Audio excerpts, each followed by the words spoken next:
Je suis sur grand écran en plus. Cool. Parce que je vois tout le monde qui fait coucou vers l'écran. Du coup, parfait. Bon, bah, top, super. Bah, je suis ravie du coup. Merci beaucoup en tout cas de venir à cette game et film jam. Donc voilà. Donc moi, je vais juste commencer par me présenter donc un tout petit peu plus, même si Alvaro a déjà fait une grosse partie. Mais je pense que c'est important aussi que je parle un tout petit peu plus au sujet de mon background. Alors, je suis désolée, mon background, c'est pas que de faire du franglais. Je vais vraiment m'appliquer pour pas en faire tout plein. Mais donc voilà. Donc moi, je suis Marie. Donc je suis directrice commerciale chez Scénario. Je fais aussi partie de la team, fondatrice en fait. Donc Scénario, c'est une boîte qui a 3 ans aujourd'hui. Et on fait de la generative AI vraiment depuis, je dirais, presque 2 ans. C'est un tout petit peu plus maintenant. Donc Scénario, au départ, nous, on avait commencé, juste pour donner un peu d'historique, on avait commencé comme une application mobile qui permettait de scanner tout ce qui nous entourait en 3D et puis après de les jouer dans les mini-jeux. Alors, on utilisait à l'époque, si vous connaissez un peu les technos de scanning, de la photogrammétrie, et puis après, on pouvait aller éditer ces objets en 3D, les animer, etc. Faire du B2C, donc vraiment un outil qui est directement pour les consommateurs, donc vraiment pour du marché de masse, en fait, on a besoin d'avoir énormément de rapidité au niveau justement de la génération. Et en plus, si on fait quelque chose qui est sur mobile. Donc du coup, on s'est dit, bon, ça fonctionne pas trop, on est un petit peu lent, la techno est incroyable. Alors pour ceux qui connaissent, on avait réussi à en fait packager Unity directement dans une application mobile, ce qui était quand même assez incroyable pour... allez, c'était en 2021 du coup, donc ouais, pour 2021. Mais on s'est dit clairement, on a besoin en fait de pivoter très doucement. Donc on arrive en juillet 2022, si je me trompe pas, et puis en fait c'est là où il y a, pour ceux qui connaissent, déjà ceux qui sont vachement impliqués sur Disco Diffusion, Gary connaît très bien. Pour ceux qui en fait commencent à monter sur du Midjourney V3 et puis il y a du Stable Diffusion 1.5 qui commence à arriver. On se dit en fait la générative AI c'est hyper important pour l'industrie du jeu vidéo parce que Scénario nous on est quand même vachement axé sur l'industrie du jeu vidéo et en fait ça permet vraiment d'aller générer des assets à la volée. Pour en fait une industrie qui en a besoin constamment, que ce soit vraiment dans les phases de pré-production jusque dans les phases de marketing. Donc nous on s'est dit Midjourney c'est absolument magnifique, mais on doit aller un niveau plus loin pour en fait servir cette industrie du gaming qui a besoin en fait d'avoir une consistance au niveau du style et qui a besoin effectivement de reconnaître son style dans ce qui va être généré. Donc, c'est là où, en fait, on a commencé à faire ce qu'on appelle du fine-tuning de Stable Diffusion, où, effectivement, par-dessus le modèle de base qui est du Stable Diffusion, on va effectivement les rajouter des images pour aller essayer de créer un espèce de forking pour générer des assets de manière consistante. Donc, alors, je vais vous épargner comment, d'un point de vue technologique, on l'a fait, parce qu'en fait, on passe pas par des calls API, voilà.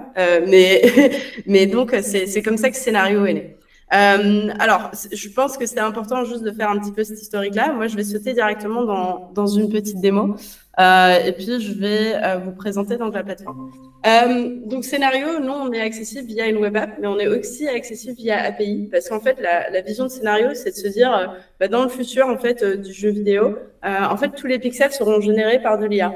Et c'est vraiment, je dirais une vision que nous on porte assez fortement, et c'est pour ça qu'on a énormément investi dans une API où en fait cette API peut être branchée n'importe où et comme on le souhaite. Donc toutes les features, tout ce que je vous montre sur Scénario, ça peut être pris vraiment de manière individuelle et être plugué où vous le souhaitez. Donc que ce soit la génération d'images, que ce soit l'entraînement des modèles, etc., etc. Et donc par exemple, nous on a un cas d'usage avec Ubisoft qui là sort très très bientôt. Où en fait les joueurs peuvent aller générer des images au fur et à mesure dans un jeu. Et ça, c'est plutôt très fun parce que ça permet vraiment de prendre justement de manière consistante des styles qu'ils ont bien à eux et puis de générer des PFP. Donc voilà. Alors ici, on est dans la web application et donc si effectivement je fais un petit tour de comment ça fonctionne, ici sur le côté, donc on a effectivement le bouton Home, on a la possibilité d'entraîner ses propres modèles, de voir ses images, on a un canvas aussi, on a des outils en fait de transformation d'images, donc d'editing par exemple, on a la possibilité d'aller pixeliser des images. Et vous pouvez aussi juste utiliser Scénario si vous vous dites en fait j'ai besoin, je fais un jeu en pixel art, j'ai besoin d'aller pixeliser mes images, ok, je vais aller utiliser l'outil de pixelate de Scénario. On a aussi un outil pour retirer justement les backgrounds qui fonctionne très bien, je vous le montrerai. On a un outil d'upscaling que je vous montrerai aussi. Et puis, on a un outil vectorisation. Ici, si je vais sur le côté, en fait, c'est simplement, vous devriez normalement effectivement avoir un accès à scénario. Donc ça, c'est effectivement votre workspace. Et puis, certains d'entre vous sont intéressés par justement créer des clés API et puis en fait d'intégrer directement ce scénario dans ce que vous êtes en train de créer, en fait, il y a la possibilité de créer directement vos clés API et puis après d'accéder à la documentation de l'API. Voilà, je dirais, Laura, ça vous intéressera pas énormément. Donc, si je vais effectivement dans la possibilité d'entraîner ces modèles directement au travers de la web app, déjà, vous allez trouver énormément de modèles qui sont sur la plateforme. Donc, on a plus de 300 styles différents. Tous ces styles-là, si vous voyez, on a effectivement du style 3D, on a un style beaucoup plus illustratif, on a vraiment, je dirais... En fait, sur scénario, on peut entraîner sur vraiment n'importe quel style et on peut aussi entraîner sur n'importe quel personnage. Donc, si je vais dans mes modèles, je vais juste vous montrer comment, par exemple, on peut rapidement faire un modèle et entraîner son propre modèle sur un personnage, par exemple. Donc ici, si vous connaissez, si vous avez vu un petit peu la vidéo d'animation de Sora, peut-être que cet alien vous sera familier. Et donc, en fait, ce que je me suis dit, c'est que je me suis dit, OK, c'est trop fun. Cet alien-là, il est trop cool. En fait, il marche dans les rues et puis on voit effectivement qu'il y a vraiment une consistance au niveau du frame by frame. Je vais prendre juste des screenshots de cette vidéo et puis je vais entraîner mon modèle de manière consistante sur ce personnage-là. Et donc, si je vais cliquer sur Retrain ici, je vous montre dans un tout petit peu plus de détails comment ça fonctionne. Et ce qui est important de mentionner, c'est qu'en fait, pour entraîner sur scénario, vous n'avez pas besoin d'énormément d'images. En fait, soit vous n'en avez pas du tout, et je vous montre cette route tout de suite, soit vous avez, je sais pas, un minimum de 5 images, gérer un maximum de 12 images. Au-delà de ça, les modèles tentent de performer un petit peu moins bien. Mais si donc j'en ai uploadé 8, j'ai privilégier effectivement une différence de variation dans les pixels pour pouvoir entraîner ce modèle-là, ce qui est hyper important, et surtout je les ai uploadés dans la plateforme de manière carrée. Et puis après, j'ai vérifié que la description qui est automatiquement propagée dans ces images, donc ce qu'on appelle le captioning ici, en fait, soit vraiment consistant avec ce que les images représentent. Et ça, c'est très important quand vous entraînez un modèle, que ce soit sur scénario ou autre part, vraiment d'être certain que ce captioning-là, il représente bien ce que vous souhaitez faire au niveau de l'entraînement. Donc ici, j'ai bien mis, c'est un Blue Skin Man avec une Serious Expression. Bon, ça, c'est automatiquement mis, mais j'ai vraiment gardé la consistance du token Blue Skin Man. Blue Skin Man, il est partout et ça me permet vraiment, quand je vais aller prompter par la suite, de faire référence à ce Blue Skin Man et être sûr qu'il va me le générer. Alors, ici, vous voyez les modèles de base, effectivement, qui sont accessibles de manière sous-jacente. Donc, ce sont des modèles de Stable Diffusion. Moi, je conseille vraiment d'entraîner sur du XD-XL LoRa, qui va vous permettre d'avoir les meilleurs résultats, de manière plus rapide. Et puis après, j'ai la possibilité de bénéficier justement de presets qui sont soit des presets de style ou des presets de sujet. Alors, quelle est la différence ? Si j'entraîne sur un style, c'est par exemple, je sais pas, moi, j'ai un jeu je veux entraîner sur des backgrounds, je veux entraîner sur des props, par exemple, je veux entraîner sur des personnages, je veux entraîner sur un certain nombre d'éléments qui vont être toutes consistantes au niveau du style. Après, j'ai la possibilité d'entraîner effectivement sur sujet. Donc, comme ce Blue Skin Man, je veux avoir la consistance au niveau de ce personnage-là. J'ai envie de pouvoir aller le prompter et le générer dans différentes situations. Donc là, je peux effectivement l'entraîner sur le sujet. Et puis, en fait, le thème, vous pouvez aussi l'entraîner dessus, mais ce seront des sujets qui seront plus larges. Ce sera, par exemple, Noël, ce sera, par exemple, je sais pas, moi, les vacances d'été, le printemps, etc., etc. Donc, moi, je conseillerais vraiment de sticker avec soit entraînement sur un style, soit entraînement sur un sujet. Et donc, ici, je peux entraîner sur mon sujet, donc mon Blue Skin Man. J'ai déjà mon modèle qui est entraîné. Et donc là, je vais aller dans les images et puis on va aller faire un petit test. Donc, je vais aller restart cette génération-là. Et donc, j'ai un Blue Skin Man, donc avec large yellow eyes. Bon, ça, c'est vraiment pour être certain qu'il va me le faire. Et donc, ça, je peux faire effectivement In the Streets of Paris. Hop, alors j'ai une image de référence ici. Donc, In the Streets of Paris, je relance la génération. Mais je peux faire, par exemple, je sais pas moi, Eating Pancakes. Alors, l'IA comprend mieux l'anglais que ce qu'il ne comprend le français, mais il comprend bien le français aussi. C'est juste vraiment, par définition, l'anglais, il a géré un lexique qui est un tout petit peu plus large que ce qu'il n'est là en français.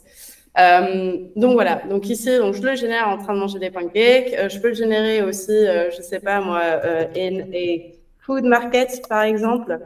Et donc je peux cliquer sur générer. Alors là, je le vois bien, il est dans les streets de Paris. Il est très terrifiant, mais bon, c'est pas très grave. Et là, bon, j'avais une image de référence, et donc c'est pour ça qu'il me garde effectivement cette consistance, mais avec quelques petites variations. Alors, c'est intéressant quand on veut, par exemple, je sais pas, on génère par exemple des props. Et je veux juste vraiment garder ce personnage-là, mais potentiellement avoir quelques petites différences pour qu'il me donne un panel un tout petit peu plus large. Donc là, par exemple, ici, je peux prendre cette image-là, l'utiliser comme référence, et puis je peux faire ce qu'on appelle donc soit du image to image, où il va comprendre les couleurs générales, où il va comprendre la composition générale de mon image, et où je peux effectivement cliquer sur générer. Sinon, je peux faire différentes options. Je peux faire ce qu'on appelle du contrôle net. Alors, du contrôle net, il va plutôt comprendre, en fait, les différentes structures qui vont composer une image. Donc, si je le mets ici, donc j'ai un mode qui va être structure où il va vraiment aller dessiner tout autour de mon alien et se dire, OK, moi, je dois aller, en fait, remplir chaque pixel à l'intérieur de ce dessin-là. Ensuite, j'ai le mode pose où en fait ça va être super important parce que ça va me dessiner un espèce de petit squelette de mon personnage et puis après régénérer par-dessus. Et puis bon, là, il m'a pris les personnages aussi derrière. J'ai le mode depth, donc qui va me comprendre en fait ce qui va se trouver dans l'avant-plan, dans l'arrière-plan et puis après en arrière-plan aussi. Et puis après, j'ai le mode segmentation qui va vraiment faire plutôt du blocking de couleurs. Donc ici, j'ai généré quelques variations. Là, j'ai effectivement mon alien dans un full court. Bon, là, il faudrait qu'il se rhabille un tout petit peu, mais c'est pas bien grave. Et donc là, il est en train de manger des pancakes, etc. J'ai aussi ce qu'on appelle de l'IP adapter. Et l'IP adapter, c'est assez fun parce qu'en fait, vous pouvez potentiellement aller directement prompter des éléments que vous souhaitez voir en plus sur votre personnage. Donc là, par exemple, moi, j'ai ce portrait-là de mon personnage. Je me dis, OK, il est super chouette, mais je veux le voir, par exemple, avec un chapeau. Donc, je vais dire, en fait, il porte un chapeau, donc with the hat. Je peux lui faire compter différentes expressions. Donc, par exemple, je peux dire, bon, tiens, il est smiling. Je peux cliquer sur générer. Et ça, c'est hyper important, l'IP Adapter, parce que potentiellement, je ne sais pas si certains d'entre vous ont déjà 5 ou 6 images pour entraîner un modèle. Mais par exemple, si vous n'avez pas du tout, je dirais, de matériel pour entraîner vos modèles, vous pouvez vous dire, bon, tiens, en fait, moi, je vais utiliser un plateforme modèle et j'ai envie d'aller prompter potentiellement un personnage et j'ai envie d'aller vraiment constituer mon personnage de toutes pièces. Et donc là, je me dis, bon, super, j'ai choisi un modèle, c'est un creepy Nordic Belgian. Alors, bon, on est en train de changer les noms des modèles parce qu'ils sonnent un tout petit peu savants, mais moi, je sais que c'est un modèle que j'aime bien. Et là, je peux par exemple aller compter a portrait of a boy with blue hair. Et ça, c'est vraiment, je me dis, OK, je suis en train de développer un jeu ou je sais pas, moi, je suis en train de développer un dessin animé. Et c'est vraiment, j'ai envie que, justement, le portrait du petit garçon qui va être généré, je vais pouvoir le choisir. J'ai envie que ce soit lui, mon héros de mon histoire. Et donc, j'ai envie juste, à partir d'une seule image, pouvoir aller le générer dans différentes positions, potentiellement avec pas gérer 100% de consistance comme on peut le voir ici pour mon Blue Alien, mais avec déjà, allez, gérer 70 à 80-85% de consistance, ce qui est plutôt pas mal. Alors, bon, là, je ne sais pas pourquoi il rame un tout petit peu pour me le faire. Alors, je suis dans une queue. Ah, c'est bon. Il est en train de le générer. Et donc là, je vais pouvoir aller choisir mon Blue Boy. Alors, pendant que ça, c'est en train de générer, je vais ouvrir donc une de ces images ici, par exemple, de mon Blue Alien. J'ai différentes possibilités. Alors, déjà, je vois toutes les informations ici sur le côté qui ont été utilisées pour générer justement cette image. Et ça, c'est important, c'est ce qu'on appelle le lineage de la data, donc la ligne en fait qui permet de montrer que j'ai utilisé cette image de référence, que j'ai utilisé l'IP adapter, que j'ai mis une influence à 50, que j'ai effectivement ce modèle-là que j'ai utilisé de base. Et puis après, ici, j'ai effectivement mon modèle ID, mon image ID, mon seed, et mon seed, si je l'explique de manière assez imagée, en fait, les images, quand elles sont générées par de l'IA, en fait, elles sont générées dans un espèce d'espace latent. Et cet espace latent, pour pouvoir le naviguer, il y a comme des coordonnées géographiques pour pouvoir retrouver cette image-là. Et en fait, le seed, ce sont ces coordonnées géographiques qui sont vraiment générées de manière unique pour en fait créer cette image. Et puis bon, là, je peux voir effectivement le tag qui est IP adapter. Alors là, j'ai effectivement mon petit garçon qui a été généré. Je vais prendre lui. Lui, il a des cheveux blancs bien bleus. Je me dis, OK, c'est vraiment lui que j'ai envie d'avoir en star de mon dessin animé aux jeux vidéo. Et donc là, je vais l'utiliser comme référence. Et là, je vais me dire, bon, OK, je vais pas faire du image to image. J'ai pas envie de créer des variations. Je veux vraiment avoir ce garçon avec des cheveux bleus. Et puis, de nouveau, j'ai envie de le faire performer différentes actions. Donc là, j'ai envie qu'il sourise. Là, j'ai envie, par exemple, qu'il porte des lunettes, wearing glasses. Et puis, potentiellement, j'ai aussi envie de lui faire adopter des positions bien spécifiques, tout en gardant la consistance de mon personnage qui est ici. Et là, ce que je vais faire, c'est que je vais utiliser ce qu'on appelle une dual référence. Donc, c'est vraiment, je vais prendre une image avec mon IP adapteur qui va vraiment comprendre, en fait, et qui va automatiquement décrire cette image de ce petit garçon avec des cheveux bleus en utilisant mon modèle. Et je vais le combiner avec ce qu'on appelle du control-net. Et donc, le control-net, on l'a vu là tout à l'heure, je peux choisir, par exemple, le mode pause. Et je me dis, OK, ce mode pause, j'ai envie, par exemple, de lui faire différentes choses en mettant une image de référence qui est une pause. Et donc là, je vais juste aller chercher, je devrais en avoir qui sont dans mon ordinateur. Et là, j'ai par exemple donc, un gars qui nous fait coucou et je me dis, OK, j'ai envie d'avoir exactement ce personnage-là qui me fasse coucou donc, à la caméra. Et donc là, je vais prendre mon mode pause pour mon control-net, donc il me fait coucou, super. Et puis après, je peux effectivement aller choisir Select from Library, le petit garçon, hop, qui est ici. Je vais augmenter l'influence pour être vraiment certaine qu'effectivement, ils prennent bien en compte cette pose de ce monsieur-là. Je laisse mon influence de mon IP adapteur à 50. Et puis là, je vais juste l'aider un tout petit peu et je vais lui dire que il est en train de waving. Et donc là, je peux cliquer sur générer. Et ça, c'est vraiment, si vous commencez vraiment de zéro, ça peut être hyper intéressant d'aller créer juste même un tout petit dataset de 5 images de manière super consistante sur ce personnage-là que vous souhaitez avoir. Vous en avez 5, 6, hop, vous entraînez un modèle et vous êtes certain, effectivement, d'avoir une super consistance au niveau de la génération des images. Alors, pendant qu'on est en train de faire ça, il y a différentes options que vous pouvez faire aussi avec Scénario. Et ça peut être, par exemple, soit de faire du remove background. Donc, vous dites, je sais pas, moi, j'ai par exemple des badges, j'ai par exemple juste mon personnage là et j'ai envie d'aller retirer le background. Et donc là, on a un outil de remove background qui fonctionne plutôt bien, qui peut être utilisé. Ensuite, si je prends toujours le même ou un autre, c'est pas très grave, j'ai la possibilité d'aller du coup pixeliser mon personnage. Je peux faire un remove background plus une pixelisation. Hein, et puis, vous avez vu, si je clique sur Pixelate, ici, j'ai aussi la possibilité de directement faire du remove background pour qu'il me le génère les deux en même temps. Et puis après, j'ai la possibilité aussi d'aller vectoriser. Et donc, ça va exporter un SVG directement pour utiliser l'asset que j'ai été créé. La dernière petite chose que... Ah là, on commence à les avoir. Mais la dernière petite chose que je vais vous montrer aussi, c'est la possibilité justement de faire ce qu'on appelle un upscale. Et donc, un upscale, c'est quoi? Bon, théorique, de manière théorique, ça va prendre mon image qui est générée en 1024 par 1024 et ça va me l'augmenter x2, x4 ou x8. x16, c'est pour une taille d'image un tout petit peu plus petite. Mais donc là, si par exemple je fais x2, en fait, ça va me générer du 2048 par 2048. Donc mon image, elle sera plus imposante et donc elle sera effectivement gérée de meilleure qualité. Mais ce qui est intéressant avec l'upscaling aussi, c'est qu'on peut aller rajouter une couche de niveau de détail. Et ça, je le choisis soit en faisant un upscale de manière précise, donc je vais en lancer un et on ira le rechercher après. Je peux aller upscaler de manière balanced, et donc ça allait me ramener une petite couche de détail dans effectivement mon upscaling, et donc je peux cliquer sur lancer et on ira les voir tout de suite. Et puis après ici, je peux effectivement lancer de manière créative, et là ça va me rajouter plein de détails, ça va partir un petit peu dans tous les sens, et donc là je peux cliquer sur générer.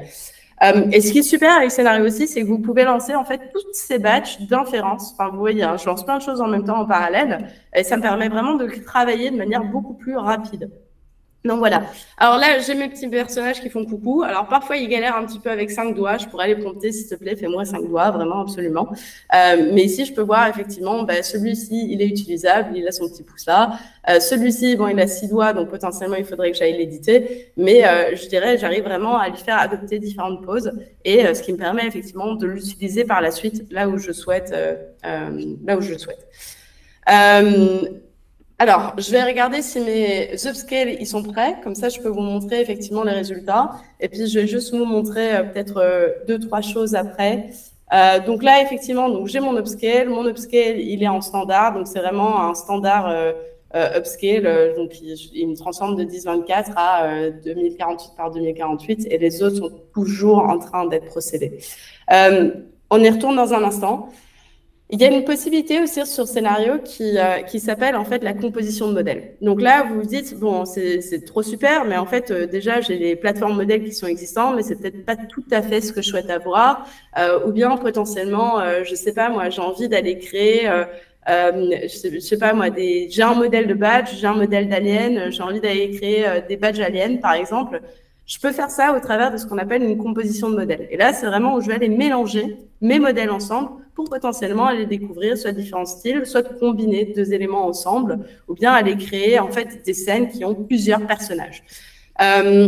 Alors, on va faire un simple là pour le moment où je vais me dire, bon, bah, tiens, j'ai envie d'aller combiner un 3D, un modèle 3D. Donc, je vais prendre mon Comic Puffy 3D. Et puis après, j'ai un autre modèle que j'aime pas mal, qui est effectivement celui-ci. Donc, il s'appelle Digitally Illustrated Backdrops. Donc, je peux le rajouter. Et ici, je peux aller tester ma composition. Donc, j'en ai simplement mis 2. Et en fait, là, ce que je vais me dire, c'est que je vais rajouter une espèce de couche de 3D à ce style qui est vraiment hyper illustratif. Et donc là, je peux soit aller augmenter l'influence de mon modèle et diminuer une autre influence pour laisser plus de place. Et donc là, par exemple, on va faire un test. Je vais mettre un isometric house pour générer, par exemple, des maisons isométriques. Et puis après, je vais faire le contraire. Je vais vraiment aller diminuer l'influence du style illustratif. Et puis, je vais aller augmenter l'influence de mon style 3D. Et je vais cliquer sur un isometric house aussi. Et donc ça me permet vraiment d'aller explorer de nouveaux styles. Et vraiment de me dire, OK, je peux créer quelque chose qui soit complètement unique pour mon jeu, parce qu'en fait, je vais mélanger ces modèles de différentes manières qui n'existent pas encore, et donc je vais pouvoir aller les monter par la suite. Donc voilà. Alors, ça génère. Pendant ce temps-là, je peux aussi vous montrer, par exemple, juste un test que j'avais fait justement sur un modèle de badge et d'alien que j'avais fait, qui est celui-ci. Où j'ai entraîné donc un modèle sur les badges, je l'ai mélangé à mon modèle d'alien que je vous ai montré au départ, et puis après, bah là, j'ai fait, je vais prendre, je l'ai prompté un peu dans tous les sens possibles, mais je peux recommencer donc cette génération-là, et puis après, je peux me dire, bon, ben tiens, j'ai effectivement le badge qui est ici, j'ai envie que ce soit un astronaute, je clique sur générer. Il m'en fait 16 à la fois, c'est pas tout à fait ce que je voulais faire, mais ça me permet vraiment, je dirais, d'aller explorer d'autres styles. Et puis après, de me dire, OK, je les combine ensemble pour générer des trucs qui sont plutôt cool. Alors, je vais retourner dans mes images. Je vais voir ce qui me sort au niveau du style illustratif. Bon, là, je peux voir effectivement mes petites maisons qui sont isométriques. Je vais pouvoir aller checker aussi mes upscales pour vraiment aller voir la différence. Et normalement, ils sont prêts. Voilà, et donc là, je peux voir, alors ça arrive, la différence avec vraiment un upscale qui va être standard, donc il va aller me rajouter des détails au niveau de la chevelure, il va aller me rajouter des détails au niveau effectivement des poils, des sourcils, et donc je vais juste avoir une image qui va être un tout petit peu mieux finie potentiellement. Et puis là, ici, normalement, il est parti un tout petit peu dans tous les sens, où effectivement, il m'a rajouté beaucoup plus de détails, et bon, limite, ça m'a changé un tout petit peu le style effectivement de mon personnage. Mais l'upscale, c'est pas mal aussi quand vous allez générer des images qui potentiellement vont avoir plein de petits éléments, et pour aller vraiment finir et lécher ces éléments-là et vraiment comprendre, par exemple, que, je sais pas, moi, vous faites une carte, voilà, et cette carte, elle a, je sais pas, moi, des petites maisons sur les côtés. Je me dis, OK, ces petites maisons, elles sont un petit peu mal générées, j'ai envie qu'elles soient beaucoup plus définies. Hop, moi, j'utilise mon upscale, j'utilise en mode standard ou en mode créatif, et ça va vraiment me permettre de pouvoir les finir. Donc voilà, alors les images, les generations, juste pour comparer potentiellement mes maisons. Donc là, effectivement, on voit le style qui est super illustratif. Là, je vois effectivement que j'avais ramené mon modèle 3D un tout petit peu plus dedans. Et là, je vois effectivement que je suis dans un style qui est complètement différent. Là, j'ai généré mes badges. Hop, il est en mode astronaute et je peux vraiment aller explorer ça de cette manière-là. La dernière chose peut-être, c'est la possibilité d'éditer en layers en fait. Donc potentiellement, vous vous dites, bon, j'ai généré un backdrop pour mon image, mais justement, j'ai envie de manière très précise qui est, je sais pas moi, différents éléments. on a la possibilité d'utiliser le canvas en scénario, qui est quand même un outil qui est super puissant, où en fait, là, par exemple, j'ai généré en fait ce background ici, et je me dis, bon, j'ai envie, par exemple, de rajouter un gong. Donc là, j'ai pris un gong d'Internet, et je me dis, bon, super ce gong, je lui retire son background, parce qu'il avait un background blanc, je le positionne là où j'ai envie qu'il soit positionné. J'utilise ce qu'on appelle le AI mask, donc je vais effectivement aller dessiner tout autour et définir en fait la zone à régénérer. Et puis là, je peux aller prompter, bon, tiens, j'ai envie d'avoir un gong, pardon, un gong, pas un ging, un gong. Et là, je peux cliquer sur générer. Donc là, il va effectivement me générer différentes variations. Et donc, en fait, le canvas, ça me permet vraiment de me dire, OK, comment est-ce que je vais pouvoir, avec un style, aller mettre soit des images de référence, soit de les sketcher. Alors ici, sur le côté, il y a la possibilité de dessiner directement dessus. Et en fait, de les intégrer dans une image qui va être beaucoup plus complète. Et puis, potentiellement, de créer, en fait, des images qui vont vraiment fitter un jeu, par exemple, ou un film, si vous avez besoin d'avoir des bulles, par exemple, si vous avez besoin d'avoir des screens qui soient bien définis avec justement, je sais pas moi, une jauge sur le côté, vous pouvez aller la générer, la mettre sur le côté. S'il y a besoin d'avoir, je sais pas moi, un coffre avec des diamants dedans, c'est possible aussi. Et donc voilà. J'ai beaucoup parlé au final. Je voulais que ça tienne sous 30 minutes parce que je me rends compte que c'est l'heure d'aller manger bientôt et je perds l'attention du coup des gens en général et même de moi. Donc voilà, je voulais vous montrer juste rapidement ce qu'il était possible de faire sur Scénario. Moi, je serai sur le Discord aussi ce week-end si jamais vous avez quoi que ce soit comme question par rapport à l'utilisation. En gros, Scénario, c'est vraiment un outil qui est hyper robuste. Vous pouvez entraîner sur un style qui est photoréaliste, sur de la 3D, sur du style illustratif, que ce soit un personnage, un background, des props. Vous pouvez les combiner ensemble pour avoir plus de consistance. C'est vraiment un éditeur qui est hyper complet et sur lequel vous pouvez faire plein de choses.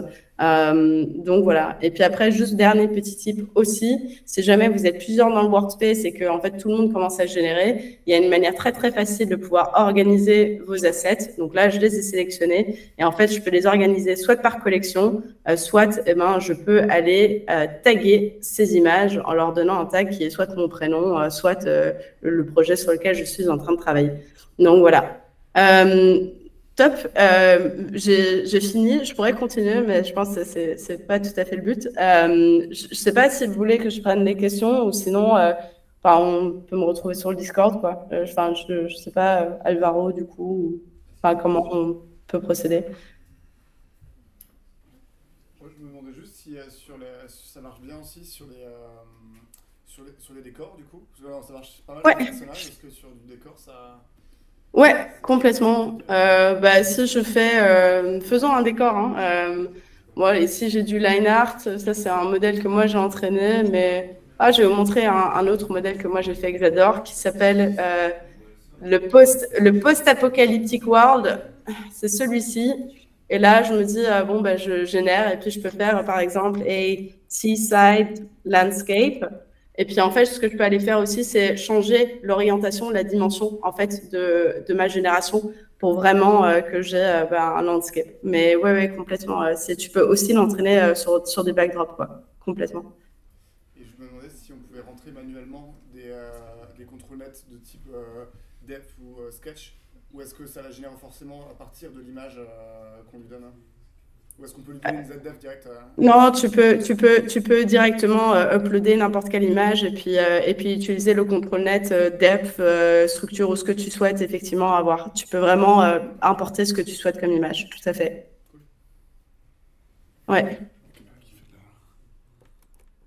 J'ai une question, en fait, comme vous êtes très orienté pré-prod sur cet outil, vous avez aussi des préceptes à dire de dérouler sur un personnage type turn, face profil, des feuilles d'expression, des choses comme ça qui sont un peu préenregistrées dans genre des demandes qui peuvent être faites à partir d'un personnage, la manière de le déployer. Ouais, c'est une super bonne question. Alors, des templates, par exemple, sur les feuilles d'expression et les turnaround, ils n'existent pas encore aujourd'hui. Donc, c'est vraiment si tu veux faire un turnaround et si je vais dans mes images, par exemple. Donc là, je peux chercher aussi donc par keyword. Et donc là, je vais voir toutes les images que moi, effectivement, j'ai été générées. Et donc là, tu vas devoir, par exemple, aller uploader en fait une image, la mettre en image to image, et puis après ramener une influence à 1, ou potentiellement utiliser un contrôlette. C'est pas préenregistré comme template pour se dire, OK, vraiment, je le génère, je le fais en 2-3 clics. Il faut un tout petit peu, je dirais, chercher, trouver ton image de référence, et puis après la mettre par la suite. Mais c'est quelque chose sur lequel on travaille énormément, parce qu'en fait, c'est vraiment une demande qu'on a de dire, OK, bon, ben, c'est super, mais si je veux faire un turnaround, si je veux faire, je sais pas, moi, différentes expressions et vraiment faire ces différentes feuilles d'expression, est-ce que je peux simplement, effectivement, en 2-3 clics, uploader mon personnage, utiliser du IP adapter et puis après les générer. Donc, tu peux le faire sur scénario, mais il n'y a pas de template bout en bout qui sont créés. Donc, en gros, là, en fait, on utilise une image de turn autre et on lui applique le design du personnage qu'on a retrouvé d'un côté. Et on va à peu près pareil pour des expressions. Mais après, les expressions, il a l'air de les connaître assez bien. Si on juste en texte, a priori, il a l'air de les connaître. Ouais, tout à fait. En utilisant de l'IP adapter, tu peux vraiment aller prompter n'importe quelle expression sur ton personnage, et puis après, effectivement, il va pouvoir te les générer de la sorte. Ouais. C'est cool, ça wrap super bien tout ce que le peu que je connais de Confi UI est bien wrappé avec une interface utilisateur super intuitive. Hein, ça a l'air cool. Ouais, c'est vraiment... Confi UI, c'est vraiment pas mal, mais après, le problème de Confi, c'est tu dois à chaque fois refaire un peu ton setup. Enfin, moi, je trouve ça vachement compliqué quand même. Donc, ça te permet vraiment de travailler un peu de manière collaborative et en fait, de pouvoir vraiment le scaler beaucoup plus. Et puis, tu as l'API où tu peux te dire, je souhaite effectivement me dire, je sais pas, moi, dans mon mini-jeu... tout le monde peut créer son avatar de manière consistante, mais à chaque fois unique. Et puis, tu peux le pré-packager, tu peux le pré-populer. Et donc, voilà. Et je vais vous montrer aussi un truc qui est plutôt cool. Donc, Scénario, nous, on a un plugin aussi pour Unity sur lequel on travaille énormément pour le moment. Alors, super, je vous montre absolument tout ce que j'ai dans mon slide, c'est pas très grave. On travaille énormément sur notre plugin Unity. Et par exemple, on travaille sur des workflows qui sont par exemple, comment est-ce qu'on peut créer un platformer de A à Z. Et donc ça, aujourd'hui, nous, on a un modèle platformer, par exemple. On a la possibilité, en faisant effectivement un peu d'exploration, en utilisant du contrôle net pour faire la structure du personnage, par exemple, créer ce qu'on appelle des sprite sheets, et puis après, de pouvoir les mettre effectivement dans nos platformer. Mais ça, directement, on essaie de le streamliner complètement pour pouvoir le faire directement dans Unity. Donc aujourd'hui, toutes les features existent dans Unity, dans le plugin, mais on essaie vraiment de le packager pour que ce soit de A à Z utilisable. Donc voilà. Et puis après, on travaille aussi sur, par exemple, du retexturing d'environnement. C'est se dire, OK, j'ai une pièce, comment est-ce que je peux complètement retexturer ma pièce avec justement Scénario. Et ça, en fait, ça fonctionne super bien avec du contrôle net depth. Parce qu'en fait, il va comprendre la depth justement de ton environnement et puis après te le régénérer par-dessus. Donc voilà. Nice. Cool, merci pour faire tout ça, merci. Merci beaucoup à tous pour l'attention et puis mon dev du coup. Voilà.